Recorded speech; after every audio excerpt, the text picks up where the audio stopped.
मनीष जी हिमाचल से। राधे राधे महाराज। महाराज, मैं शराब मांस मछली का सेवन करता हूँ। कई बार छोड़ने का प्रयास भी कर चुका हूँ पर छोड़ नहीं पा रहा। महाराज जी, बार बार ध्यान उसी तरफ जाता है, कृपया मार्गदर्शन करें। कैसी बात करते हो? प्रयास करे छूट ना पावे, ऐसा कैसे हो सकता है? शरीर ही छूट जाएगा एक दिन। फिर ये गंदी बातें क्यों नहीं छोड़ सकते? आप इतने कमजोर हो गए हो कि या देख लो आपको मन कितना तोड़ दिया कि आप कहते हो मैं छोड़ना चाहता हूँ, छोड़ नहीं सकता। ऐसी ये बात तो हमारी समझ में कम आती है कि आप छोड़ना चाहें और फिर वो छूटे ना। ऐसा कैसे हो सकता है? बाहर से सुन के आप छोड़ने की बात करें, अंदर से सुख बुद्धि आपकी उसमें है। अंदर से सुख बुद्धि, इसलिए आप नहीं छोड़ पा रहे हैं। क्या लाभ आपको शराब पीने से मिलेगा? हमें एक भी लाभ बता दीजिए आप शराब पीने में। शास्त्रीय निषेध तो है ही, पंच महापापों में ये रखा गया है शराब, लेकिन लाभ क्या है इसमें आप बताओ। एक तो आपका पैसा जाता है, अगर उसी पैसे की मिठाई और सामग्री लाते हो घर में बच्चों को बांटते तो कितना खुश होकर आपके गले लगते, मेरे पापा, मेरे भैया या मेरे जो। आपने उतने की शराब पी, आपके अंगों को भी नुकसान पहुंचता है। जो आपके अंग हैं उनको हानि पहुंचाती है। शराब से किसी के अंग पुष्ट होते हैं क्या अंदर के? सब कोई जानता है कि स्वास्थ्य के लिए बहुत हानिकारक वस्तु है, लाभ इसमें नहीं है। अब इसमें जो आपको आनंद अनुभव होता है उसका कारण होता है बुद्धि की शिथिलता। जैसे आपने पीना तो आपकी जो बुद्धि बहुत चिंतन कर रही थी वो मंद हो गई, शिथिल हो गई, तो आपको लगा यार मौज आ गई। वो आप भजन से कीजिए, बिना किसी नशे के आप परमानंद में नहीं, आप समझ में नहीं आ। जैसे आप सोते हैं तो आपको नींद बहुत अच्छी लगती है, आप 5-6 घंटा सोने के बाद देखो कैसा अनुभव होगा। हाँ, ऐसा अनुभव होगा ना। क्या खास बात रही? 6 घंटे संसार का चिंतन नहीं किया, उसके खास बात ये रही कि बुद्धि 6 घंटे संसार का चिंतन नहीं की, इसलिए वो सुख का अनुभव कर रही। तो जागृत में भी ऐसी अवस्था की जा सकती है कि भगवान का चिंतन करते सत भावना से आप, तो देखो 6 घंटा आप जो नींद लेते हो उसमें जो आपको सुख मिलता है वो संसार का चिंतन छोड़ने के कारण है।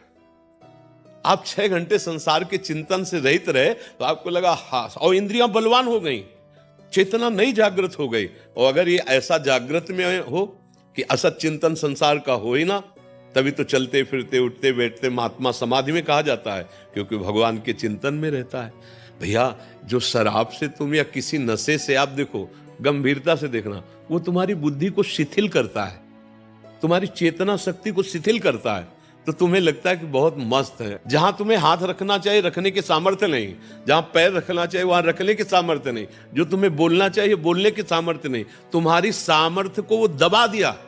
तो तुम उसको क्या मानते हो कि वो बड़ा मौज आ गई, बड़ी मस्ती आ गई। नहीं, आप लोगों ने तो देखा होगा, हमने यहाँ देखा अपने वृंदावन में, जब रात्रि में आ रहे थे तो एक छोटी सी नाली थी और एक भैया जी यही पान किए हुए थे, तो अब वो नाली को ऐसे देख रहे जैसे समुद्र पार कर ला। बार बार पैर ऐसे उठाते फिर ऐसे करते, आखिरकार वो छोटी सी नाली में उसी में गिर गए। अब बताओ क्या ये सुख है सर आपका? जहां हम पैर रखना चाहते हैं वहां रखने की सामर्थ्य नहीं, जो हम बोलना चाहते हैं बोलने की सामर्थ्य नहीं, वो हमारी चेतना शक्ति को दबा रही है। कोई भी नशा होता है वो हमारी चेतना शक्ति को बढ़ाता नहीं है, वो दबाता है। आप किसी भी नशेबाज को देखिए, आप वो चेतना शक्ति को लुप्त, तो आप ऐसा नाश क्यों कर रहे हैं? अच्छा, जैसे मांस की बात है, लोगों का ये कहना होता है कि भाई मांस से हमारे को बल मिलता है। नहीं भाई, तुम्हारे को मांस से बल नहीं मिलता है, तुम्हारी एक भावना बन गई है। दूसरे के शरीर को काट कर खाकर तुम बलवान और प्रसन्न हो सकते हो, ऐसा नहीं। हाँ, दो हो सकते हैं, या तो हिंसक पशु या राक्षस। आप दोनों में से अगर कोई है तो हमारी कोई बात ही नहीं है आपसे। अगर आप राक्षस नहीं हैं और आप हिंसक पशु नहीं हैं तो फिर ये नहीं। आपके संयम में जितनी ताकत है उतनी ताकत किसी भी खाद्य पदार्थ में नहीं है। संयम से रहिए, और नमक रोटी भी खाएंगे ना आप तो आप पुष्ट रहेंगे, आप प्रसन्न रहेंगे, आप मुस्कुराते नजर आएंगे। अभी बेचारे दीनहीन पशु पक्षी, मालूम मुर्गा है, ये सब अभी तो राक्षसी भाव है। हमारी समझ में आप अपने लिए बहुत हानि का कार्य कर रहे हैं। अच्छा, अब जैसे वे विचार है, तो आपने जो पाणी ग्रहण किया वो तो धर्मयुक्त है, तो शरीर तो वही है ना भाई। रूप का चमड़ा अलग अलग हो सकता है, लेकिन बनावट शरीर की तो वही है ना। तो अगर विवेक से देखो, अगर तुमको वहां सुख नहीं मिल रहा तो तुम्हें पापाचरण करने में कहां सुख मिल जाएगा, क्योंकि शरीर तो वही है ना, अंग तो वही है ना। तो मन को अगर हम शांत रखकर अपनी पत्नी को अधिक से अधिक प्यार करें या अपने पति को अधिक से अधिक प्यार करें तो गृहस्थी बड़ी सुख भरी हो जाए और धर्मयुक्त है, कोई उसमें पाप है नहीं, बड़ा मंगलमय जीवन। पर मनीराम को न समझाने के कारण अब उसमें सुख तो है नहीं, जो हमारी चाह है, हमारी जो चाह है सुख की, वो वहां है नहीं। अब हम बदलने लगते हैं, इस शरीर से उस शरीर, इस शरीर से। तो ये जो पापाचरण चल रहा है, अब इसके बाद कहो कि हमारा मन भयभीत रहता है, हमें सुख नहीं मिलता है, हम डिप्रेशन में जा रहे हैं, हम जो चाहते हो कर नहीं पाएंगे। तो कैसे कर पाओगे? तुम तो जो वो किए बैठे हो, जो तुम्हारा नाश करने के लिए तैयार है, तुम्हें दुख देने के लिए तैयार है। तो इसलिए हमारी प्रार्थना है, अभी अवसर है, अभी संभाल लीजिए अपने आप को। ये शराब, ये मांस, ये सब सच्चाई से, ईमानदारी से, गुरु कृपा बल से चल रहे हैं। कोई पापाचरण, कोई गंदी बात, कोई छल कपट, कोई नाटकबाजी नहीं। हर समय हृदय आनंदित रहता है, क्योंकि प्रभु साथ है ना। अच्छा, मरने का भय लगता है तो हम उसके लिए तैयार हैं, क्योंकि जिससे जो भयभीत करने वाली बातें हैं वो गुरु कृपा से है नहीं। तो लगता है शरीर छूटेगा, और जिसके लिए जीवन भर भजन किया उसके पास जाना है, तो डरना क्या यार, उनके पास जाना है ना हमें। तो हमें डर है नहीं इस बात का। तो ये हम बातें इसलिए आपको बताते कि ये आप भी तो धारण कर सकते हो। बिल्कुल नहीं भाई, हमारी प्रार्थना मानिए, छोड़ दीजिए, नहीं तो फिर प्रकृति आगे दंड देगी, तब आप छोड़ देंगे। छोड़ना तो सब कुछ यहां पड़ेगा ही, तुम कुछ छोड़ो या ना छोड़ो, सब कोई तुम्हें छोड़ रहा है।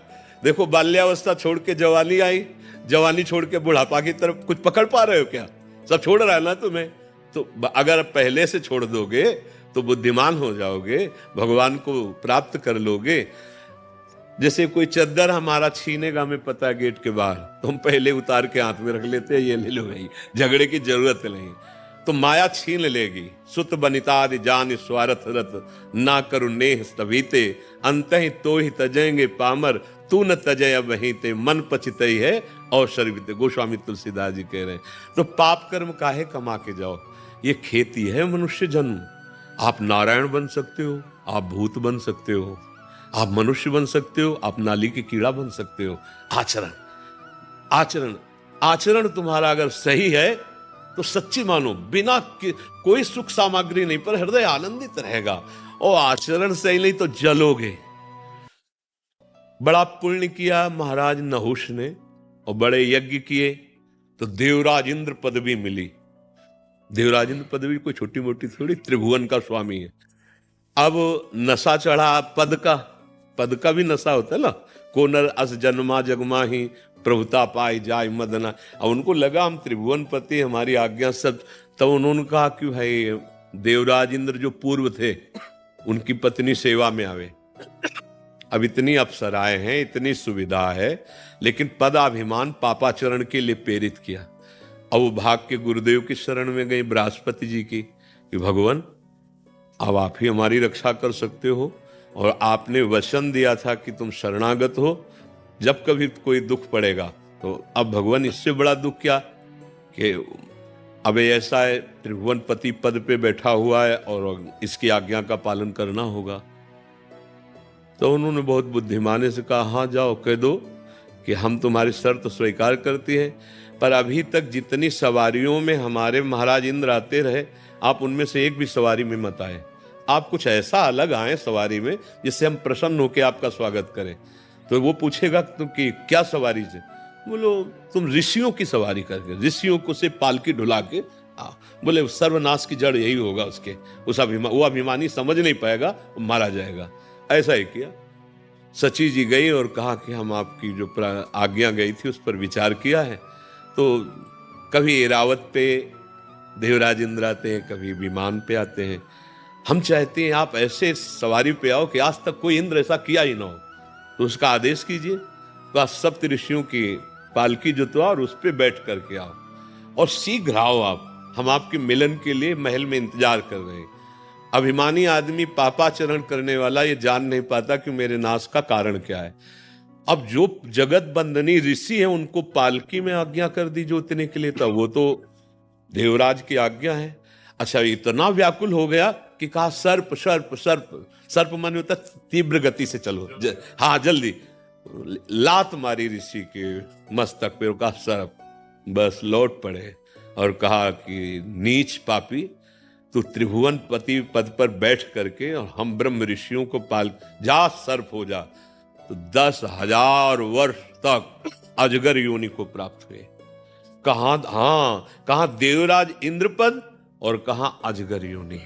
तो देखो, पापाचरण पराई स्त्री के लिए तो देवराज इंद्र पदवी से गिराकर अजगर बना दिया, और हमारी दशा क्या होगी? हम तो कुछ है ही नहीं है। वो तो पुण्यात्मा पुरुष जो त्रिभुवन पति है, इसीलिए कहा हमारे चैनल को लाइक शेयर एंड सब्सक्राइब जरूर करें। आप शराब पीते, आप मांस खाते, आप पराई माता बहनों की तरफ गंदी, भले पैसे वाले हो तो पैसे से अधर्म किया जाता है कि धर्म किया जाता है? देखो, गाय घास खाती है, दूध ठाकुर जी बना देते हैं। उनको दूध चाहिए क्या? उनको रबड़ी चाहिए क्या? उनको नारियल चाहिए क्या? यार, उनको तुम्हारी पवित्रता चाहिए, तुम्हारा प्यार चाहिए। जैसे आप 1 किलो सेव लिए और घर में गए, अपने 4 बच्चे, अब चारों बच्चों को दे दिया। अब एक बच्चा दौड़ के आया तुम्हारी गोद में बैठ के और तुम्हारे मुंह में पवाने लगा, अब तुमको कैसा लगेगा? दिया पापा ने ही है, पर पापा को जब पवाया तो पापा क्या करेंगे? उस सेव को अपने हाथ में ले लेंगे, उसको गोद में बैठा लेंगे और स्वयं पवाएंगे। ऐसा ही भगवान का भोग लगता है। तो दियम वस्तु गोविंदम, तो आपने दिया है प्रभु, आपको समर्पित है, वो बात अलग हो गई। ऐसा नहीं कि तुम पापाचरण करो और फिर भगवान को भोग लगा दो, या मंदिर में जाके नारियल चढ़ा दो, या धूप बत्ती अगरबत्ती। जितनी सुगंध है भगवान के श्री अंग की सुगंध के एक अंश के बराबर भी नहीं। उसमें तुम्हारा जो भाव है कि प्रभु आप प्रसन्न हो जाओ, तो वो अपनेपन से प्रसन्न होते। नाम जब करो, किसी से आशीर्वाद मांगने की जरूरत नहीं। ये गंदे व्यसन छोड़ो, खुद देखो परमानंद में प्रभु तुम्हारे हृदय में बैठे हैं। भगवान कोई लोभी लालची व्यक्ति थोड़ी है कि माल छलाओ तो तुम्हारी तरफ और माल ना छलाओ तो तुम्हारे, ऐसा। अगर आपको हमारी वीडियो अच्छी लगी हो तो चैनल को लाइक शेयर एंड सब्सक्राइब ज़रूर करें, और ऐसे ही हमें बहुत सारा प्यार दें।